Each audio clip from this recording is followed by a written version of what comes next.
The real reason dogs sniff butts is weird. So picture this.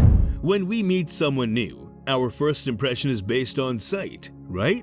But our adorable four-legged companions have a whole different way of saying hello. They rely on their extraordinary sense of smell, which is like a gazillion times more powerful than ours. Can you imagine having that kind of sniff-tastic superpower? Now, let's get into the nitty-gritty of why dogs are so into butt sniffing. Let's examine more closely why dogs smell their rear ends and what knowledge they derive from this habit. Additionally, we'll look at ways to stop passionate butt sniffing when it's simply inappropriate. Dogs smell each other as a form of social and biological greeting back there. According to Dr. Barrett, dogs utilize their better sense of smell to learn more about one another. It's like reading a biography about the other animal when one dog sniffs the bottom of another dog. Dogs have an exceptional sense of smell. We may be sniffing about if we had such strong nostrils. According to studies, dogs' sense of smell is between 10,000 and 100,000 times stronger than ours. This is because they have more olfactory cells than humans do. We are able to perceive odors thanks to olfactory cells, and the more of these cells you have, the stronger your sense of smell is. According to Dr. Barrett, dogs' longer nostrils than ours also give them greater capacity to sniff, and those with very long noses make particularly excellent sniffer dogs. Dogs also start sniffing with their right nostril initially because they have right nose dominance. If the fragrance is pleasant or familiar, such as food, they will switch to their left nostril. But if the fragrance is unfamiliar or distressing, they will continue to utilize their right nose.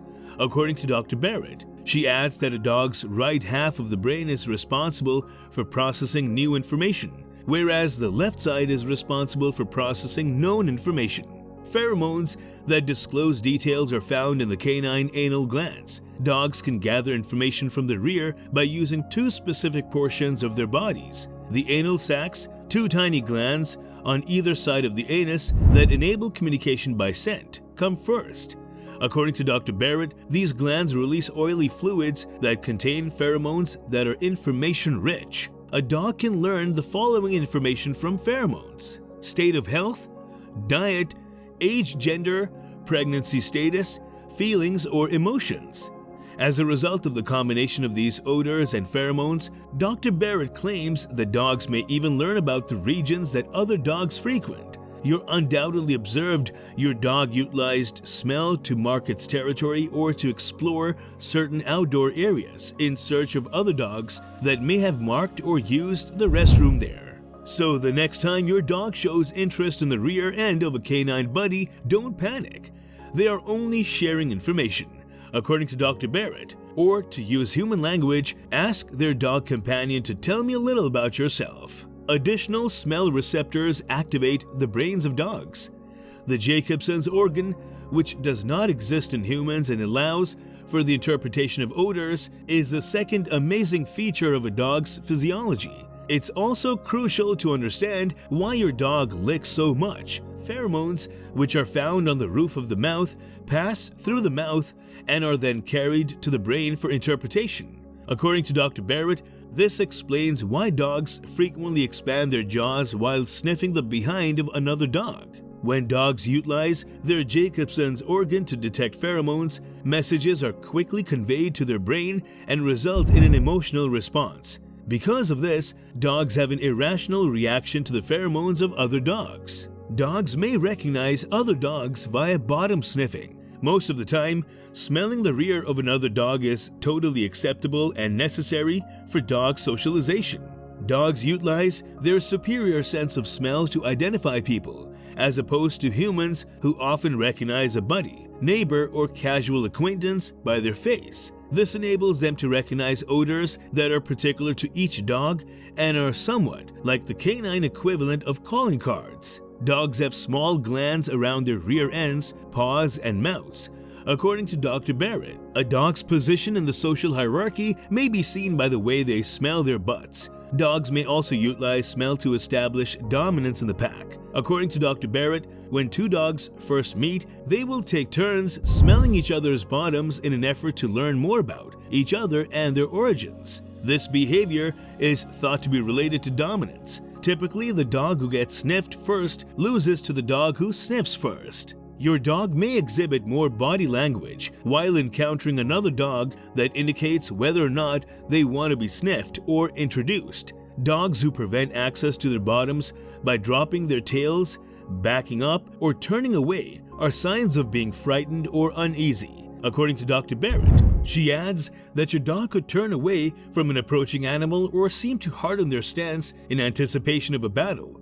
On the other hand, hospitable body language conveys a willingness to interact. Dr. Barrett cites as indicators of confidence for an approach direct eye contact, tail wagging, or a tail held high. A dog searches for a mate by sniffing butts. Dogs also use the behind sniffing technique to check to see whether their canine buddy is still with them. Dogs also use their sense of smell to tell if another dog has been in the area and to determine if a potential mate is available or taken, claims Dr. Barrett. According to her, a female dog's fragrance, for instance, might let other dogs know if she has been near a male dog and is not accessible. However, occasionally this backside sniffing tendency can turn into unwelcome sexual conduct. Here, Jacobson's organ is significant. When an organ operates well, sexual activity may rise. When an organ is malformed, sexual behavior may completely disappear. Is mutual butt sniffing proper etiquette? It's crucial to keep in mind that dogs regularly smell each other's butts. It's just how dogs interact with one another and get information. It's neither good nor harmful. Dogs naturally engage in this activity. Therefore, there is no need to instruct them to stop. There are instances, though, when this behavior is unacceptable and requires attention.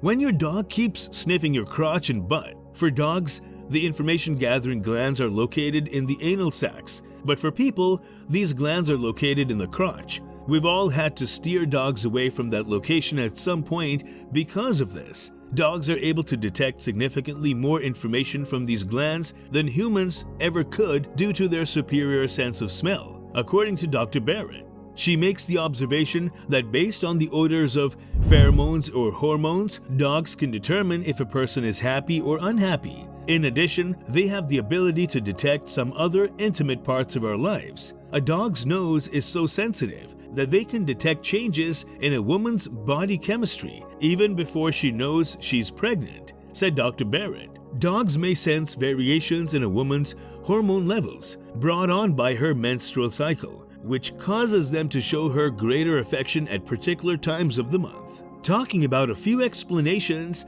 for why our dogs enjoy giving us a sniff in quite intimate settings. Your dog is attempting to determine whether everything is fine. Dogs have such an acute sense of smell that they can detect minute changes in human fragrances that signify stress or disease. This implies that your dog could keep an eye on your well-being using their nose. They can also be able to identify whether or not our surroundings are contributing to our tension or anxiety, adds Dr. Barrett. Your dog is attempting to ensure the security of an unfamiliar or returning visitor. Dog language politeness doesn't always translate well to human speech. In such a situation, it's crucial to teach our dogs to refrain from acting in this way when they first meet new individuals. That's all for the video today. We'll be right back. Don't forget to give this video a thumbs up and subscribe to our channel. Thanks for watching.